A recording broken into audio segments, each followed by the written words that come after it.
had a delivery turn up from Absolute Koi.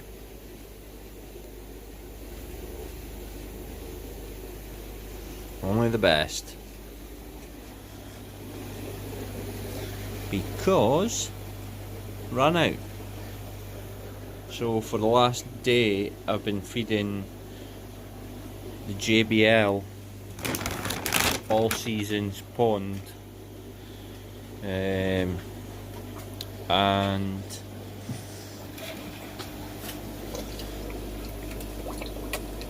the water has gone green. It's got a green tint to it anyway. It's not green water, it's just got a green tint through the food.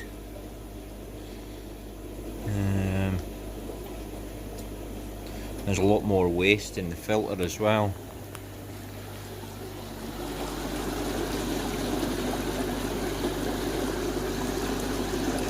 It's just about finished cleaning now. I'll just drop it and then fill it back up and away we go.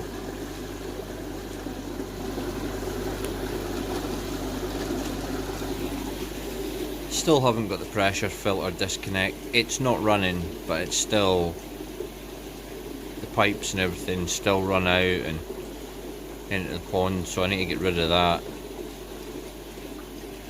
And this is fully operational now. Not had a hiccup with it, so far so good. As you can see, I've made great progress at plumbing that up out there. Absolutely nothing. I'm just not getting a minute. Working 8 till 6 every night, and then an hour's filter maintenance on that for the fish in the tank takes up all my time.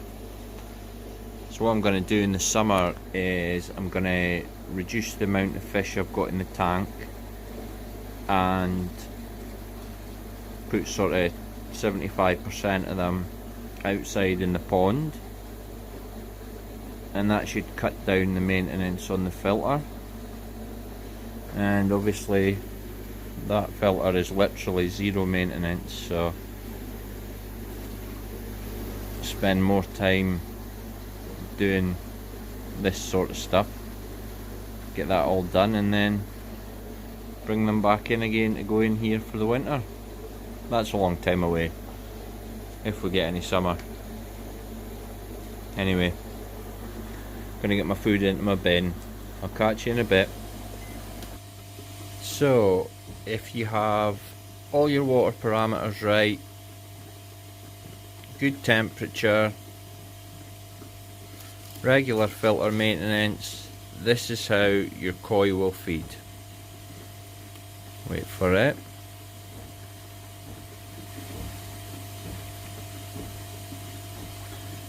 Any minute now.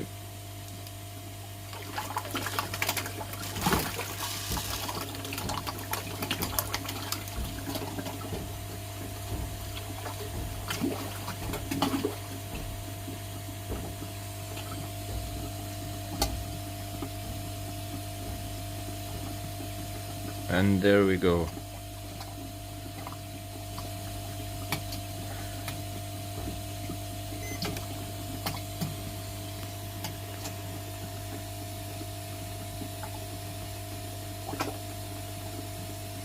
And there they are waiting for their second fill.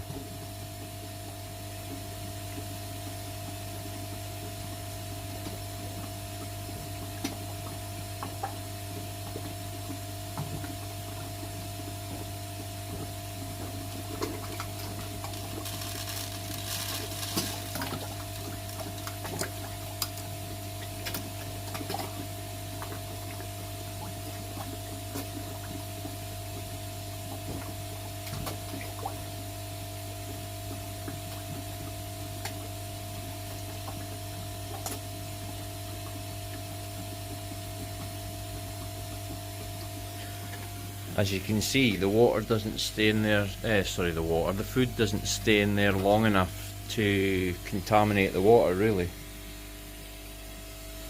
And I washed this at 8 o'clock last night and it's now 10 o'clock the next day, and yeah, they've been doing a lot of pooping overnight.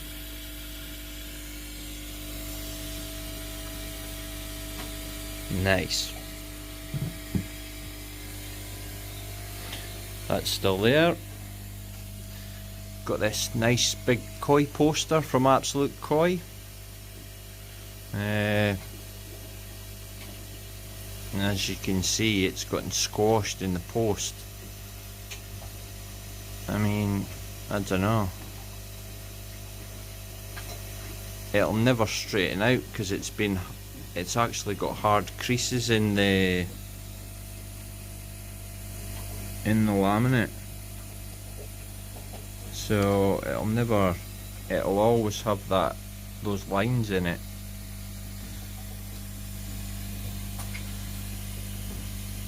I've emailed Darren at Absolute Koi. I'm sure he'll understand and try and sort me out. I mean, there's nothing wrong with it other than the lines in it, but when you're going to be, well, I actually want to frame it and hang it up, so I don't want to be spending money on a frame to put something that's covered in wrinkles in it. It's pointless. Might as well just stick this up as it is. See what Darren says when he gets back to me. Really nice guy, very helpful, so I'm sure he'll help me sort this problem. Anyway.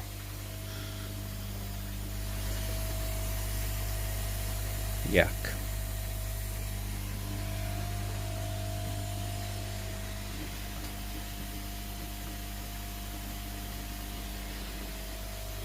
Still using the sodium thiosulfate. It's going really well.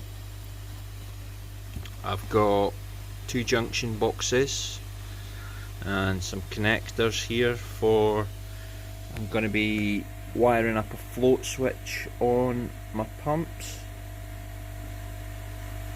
Some bicarb just in case on hand. Now I've got to make a slight adjustment to my water flow coming into the workshop because it's coming near the summer now and I'm going to need to water the garden, so I'm going to fit one of these so that we can have a separate hose for the garden, and it just saves me having to shut off my water supply, because obviously I'm constantly feeding drum filter what the drum filter's using, and I'm also hammering the water into here. Don't know if you can see that.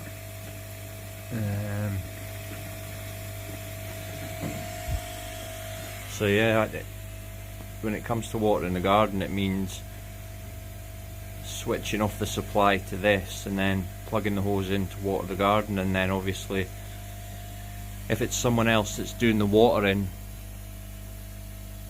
and they haven't come in and turned off the taps, the dechlorinator will basically drain and fill with air, and when the pressure goes back on, it's not going to flow through properly because of the trapped air in between the cylinders, or the cartridges rather. So I'll just save that, and at some point get some proper water pipe put in, and probably get a tap, a proper, like a mains tap put in here. 3 pumps, 20,000, still running at 70%, using 145 watts. That's been pretty consistent. It's unbelievable. Great bits of kit. I've got the shower turned right down just now. It's down at 5%. It's using 9 watts, 10 watts, and the pump that comes from the drum there, that is running at 5%, and it's using 13 watts because it's got further to pump the water, whereas the shower is literally, the pump's almost below the shower and straight back over the top of it back into the water, so it's not got that much head height on it, which is why that it's running slightly less watts than the other one. And the ProfiDrum, I suppose I've been really fortunate in the way I've not had one bit of trouble with it. Pretty much, apart from connecting a couple of wires and flicking a couple of switches, it's been a pretty awesome setup and plug and play, and it's yeah, it's doing the job nicely. I think it's been about 3 or 4 weeks now maybe, and in the 3 to 4 weeks all I've done is, I'll just move all this rubbish, well, all I've done maintenance wise to the drum was, I think a week ago, I ran the hose just in the corner there because there was some crap settling, just climbing up the side there where it was getting blown up, and also down there was some like just green, sort of like, it looked almost like dust there. There's some just there. It was building up down here for some reason. I don't know if it was like algae cells that were being killed by the UV and then dying and sitting on the bottom or something, and who knows. The drum screens, it's like brand new still, which is expected because I'm not really feeding the pond overly heavy. They're getting fed 10 times a day, but you're only talking a small handful of food each time, sort of every other hour, or every hour rather. But yeah, honestly, if you're thinking about buying a drum filter, I would definitely go for it. Obviously the ProfiDrum is what I've gone for, but it was when I was contemplating the drum, it was a toss-up between the ProfiDrum, the Burton's, or the Queenie Koi. And so what I did was I emailed Mike at Queenie Koi, and I also emailed Chris at Kitsukoi, and with the ProfiDrum I emailed Darren. I pretty much sent them all the same email, just saying could they give me any more information on the drum and what their experiences were using them. And Darren was actually the first to get back to me. Darren replied to me within sort of an hour, just saying that that's all they use in the shop, and that it's just unbelievable the work that the drum does, keeping the waste out of the water. It just transforms the pond, and it also makes it a lot healthier. Keeps all the bad bacteria out that comes from like the waste product of the fish. So all that you're getting in the pond is really the beneficial bacteria, and keeping the bad bacteria to a minimum. And he was just singing its praises, saying how good they were and how they're probably one of the best on the market. So I thought, right, well, it must be a sign. So I just had a word with the wife. Obviously had to okay it with her first. I had to play the it'll give me more time with my family card, just to sort of sweeten the blow, and yeah, she was quite happy with me to purchase it, so went ahead, got it from Darren, along with the pumps and also the pipework.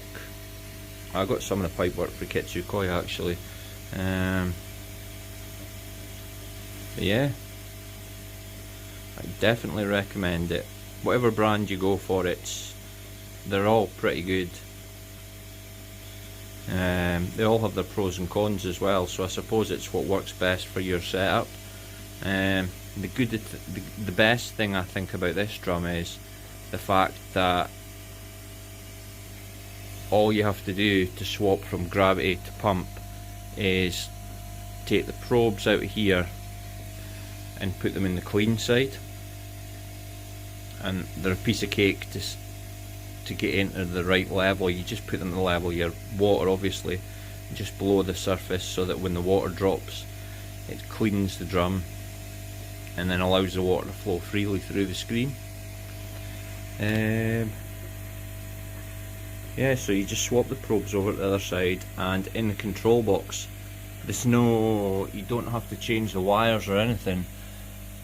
Up in this top corner there's 4 little switches, and they're numbered 1 to 4 up and down, and it tells you in the manual if you're gravity fed it's like 1 up, 2 up, or 1 up, 2, 3, 4 down, and then vice versa for the pump fed system. And timers are up in here. It's idiot proof. It's a little dial. I think most of the drums on the market use the same timer system, and it's just a case of turning a little wheel with a screwdriver. One's the hours, and I think the other's the minutes or the seconds. Yeah, the seconds and hours and minutes, seconds.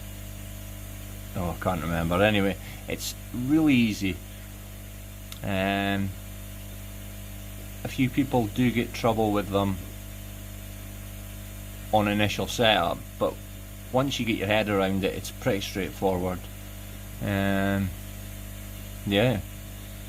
and you can tweak the time depending on what you want it to do. So you could have it cleaning more regularly than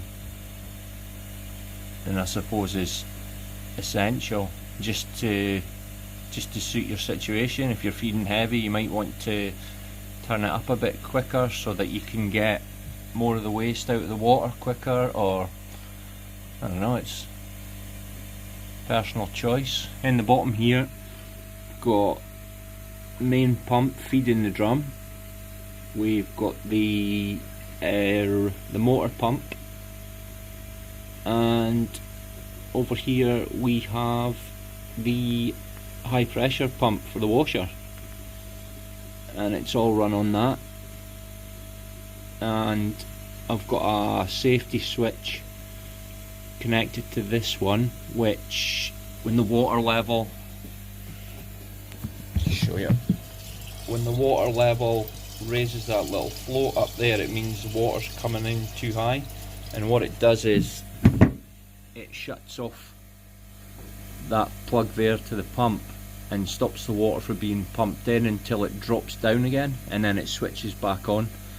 So it sort of saves everything overflowing and emptying the pond sort of thing, which is great.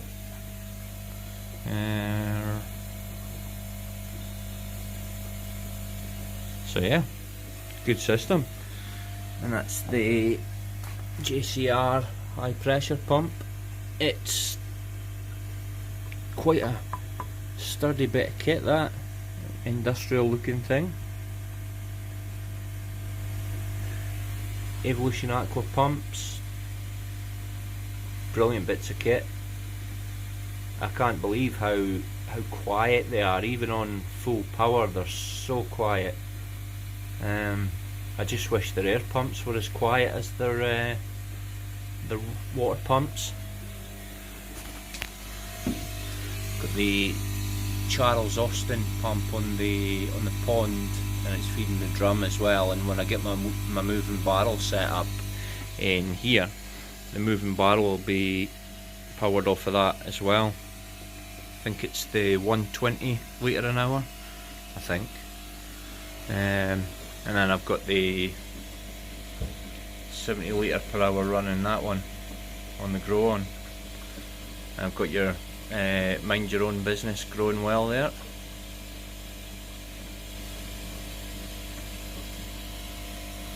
Feeder full of sake akari. So hopefully I'll get them out again end of summer and give them another measure and see if we've gained anything. I've taken a note of all the sizes and just see what improvement we can get. I think the main thing to concentrate on now though is just keeping the water good and hopefully increase the feeding next month. Anyway, thanks for watching.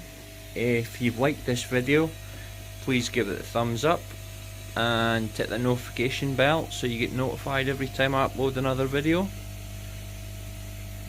But for now, it's goodbye from me, and I'll catch you all on the next one. Take care guys, thanks for watching.